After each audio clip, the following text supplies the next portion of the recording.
Side खबरों के लिए सब्सक्राइब करें फ्लेम मीडिया और उसके बाद बेल आइकन को प्रेस करें ताकि सबसे पहले आपको मिले एक्सक्लूसिव खबरें।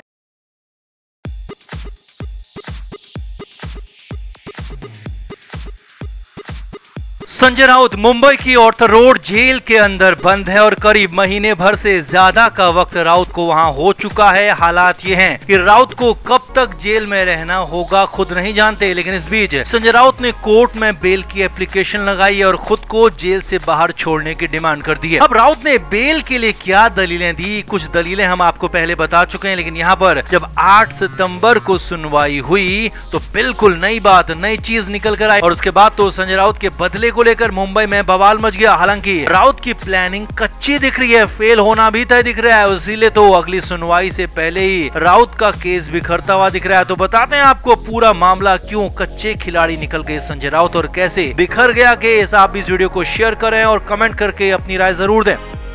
तो संजय राउत का मामला लगातार बिगड़ता जा रहा है। राउत के लिए दिन दोगुनी रात चौगुनी रफ्तार से मुश्किल बढ़ रही है। हालात ये हैं कि राउत को खुद नहीं पता कि आगे उनके साथ होने वाला क्या है। हालांकि इस बीच संजय राउत ने बेल के लिए एप्लीकेशन लगा डाली है, जमानत की मांग की और इस पर पहली सुनवाई भी हो गई। 8 सितंबर को संजय राउत की जमानत की याचिका पर पहली सुनवाई की गई, जिसमें राउत के वकील ने अपना पक्ष रखा, जबकि ईडी के वकील को अपना पक्ष रखने के लिए 16 सितंबर का वक्त दिया गया, क्योंकि ईडी ने इस बात की मांग की थी कि उन्हें जवाब तैयार करने के लिए वक्त चाहिए और इसीलिए 16 सितंबर का दिन उनके लिए मुकर्रर किया गया। अब कोर्ट में सुनवाई से पहले भी हम सूत्रों के हवाले से आपको बता चुके हैं कि संजय राउत अपनी जमानत के लिए क्या क्या दलीलें दे रहे हैं। अब सुनवाई के बाद कोर्ट में राउत के वकील ने क्या क्या कहा वो भी सामने आ गया है, लेकिन हालात ये हैं कि राउत के वकील ने जो कुछ भी कहा उससे सिर्फ राउत की मुश्किलें ही बढ़ी हैं। राउत को जमानत मिलने की संभावना भी लगभग खत्म दिख रही है। संजय राउत की तरफ से पेश हुए वकील ने कोर्ट में अपनी बात रखी। अब राउत के वकील ने कहा कि संजय राउत को गलत केस में फंसाया गया है, संजय राउत की तबीयत खराब है या फिर और भी बातें हैं, लेकिन सबसे बड़ी बात जो यहाँ पर थी वो थी बदले की बात, राजनीतिक बदले की बात। जी हाँ, संजय राउत के वकील ने कोर्ट में कहा कि कैसे राजनीतिक बदला लिया जाता है, कैसे बदले की भावना से राजनीति चलती है और किस तरह से सियासत में बदला होता है। इसका परफेक्ट उदाहरण है संजय राउत का ये केस। इसमें बीजेपी और उनकी सरकार की तरफ से संजय राउत से बदला लिया जा रहा है, क्योंकि संजय राउत की वजह से महाराष्ट्र में उद्धव ठाकरे की सरकार बनी और बीजेपी की सरकार बन नहीं पाई। वकील ने कहा कि संजय राउत के साथ पॉलिटिकल वेंडेटा हो रहा है और उसका परफेक्ट एग्जांपल है, क्योंकि महाराष्ट्र में उनकी सरकार नहीं बन पाई।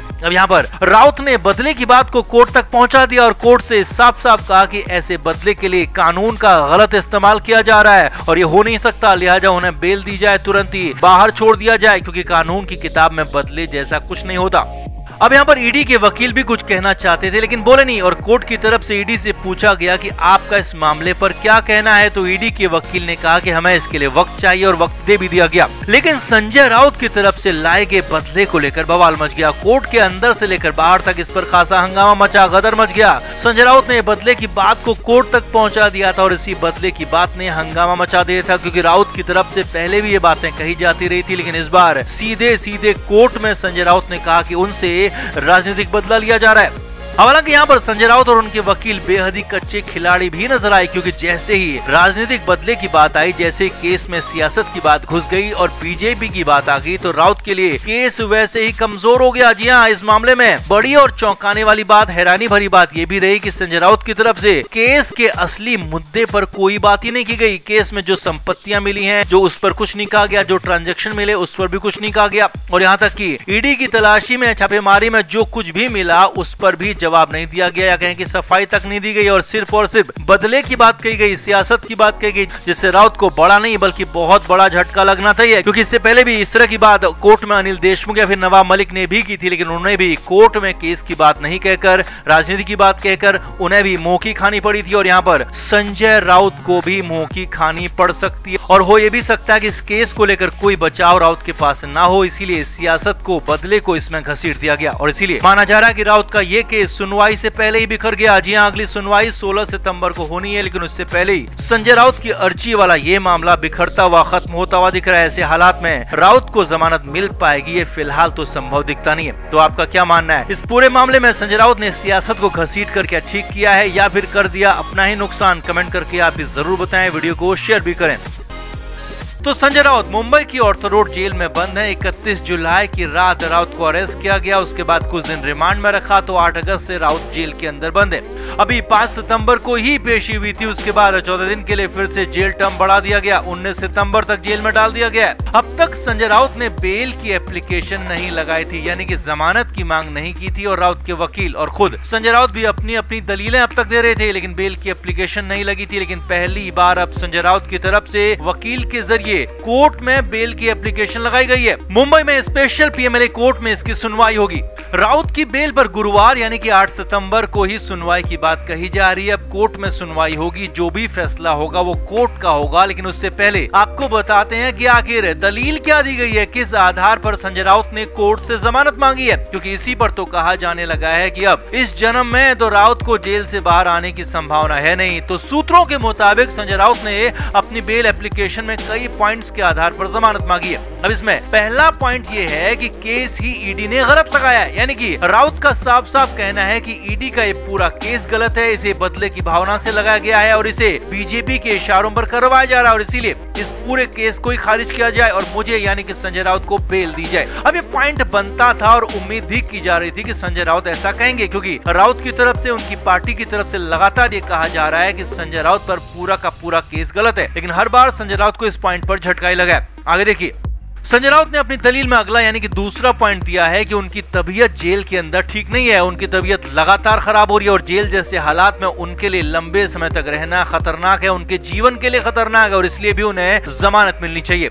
अब तीसरी जो कि सबसे ज्यादा हैरान करने वाली दलील है वो भी आपको बताते हैं। तो सूत्रों के मुताबिक संजय राउत ने बड़ी दलील ये दी है कि उनका जेल के अंदर मन नहीं लग रहा है। जी हाँ, ये बड़ी बात आपको सूत्रों के हवाले से बता रहे हैं कि राउत का जेल में मन नहीं लग रहा है और राउत का कहना है कि वो एकाकी होकर डिप्रेशन में जा सकते हैं, उनका मानसिक स्वास्थ्य खराब हो सकता है और इसीलिए उन्हें जमानत मिलनी चाहिए। अब यहीं पर सवाल खड़ा हो गया, बवाल हो गया, हंगामा मच गया, क्योंकि जेल में मन नहीं लगने की बात हैरानी भरी है, क्योंकि जेल में किसका मन लगा है? शायद किसी का भी नहीं। और जेल में एंटरटेनमेंट किसको मिला है? ये भी किसी को नहीं। लेकिन सूत्रों के मुताबिक राउत का कहना है कि जेल में उनका मन नहीं लग रहा क्योंकि वहाँ एंटरटेनमेंट नहीं है और इसीलिए उन्हें जमानत मिलनी चाहिए, जो कि हैरानी भरी दलील है और बेहद ही ज्यादा शर्मनाक भी। अब यहाँ पर कोर्ट में क्या हो सकता है, इन दलीलों पर कोर्ट क्या कह सकती है, वो आपको बताते हैं, समझाते हैं, वो भी देखिए समझिए। यानी कि पहली दलील यहाँ पर यह है कि केस ही गलत है, तो कोर्ट इसमें सीधे सीधे कह सकती है कि अभी जांच चलने दीजिए, जांच के बाद साफ हो जाएगा कि केस गलत है या फिर सही, क्योंकि ऐसा ही कुछ नवाब मलिक में या फिर अन्य मामलों में भी कहा गया और इसीलिए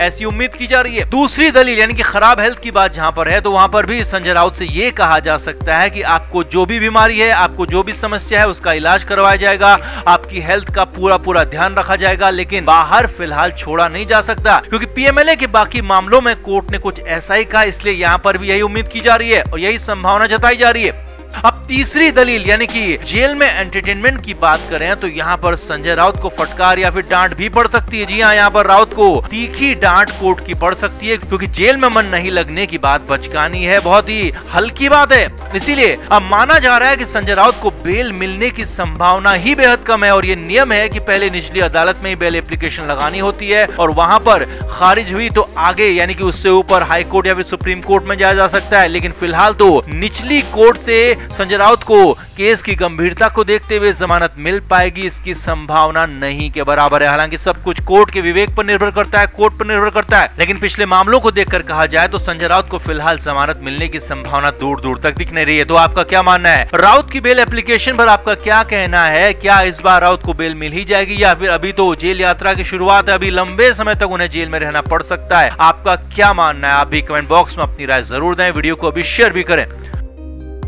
फ्लेम मीडिया रिपोर्ट।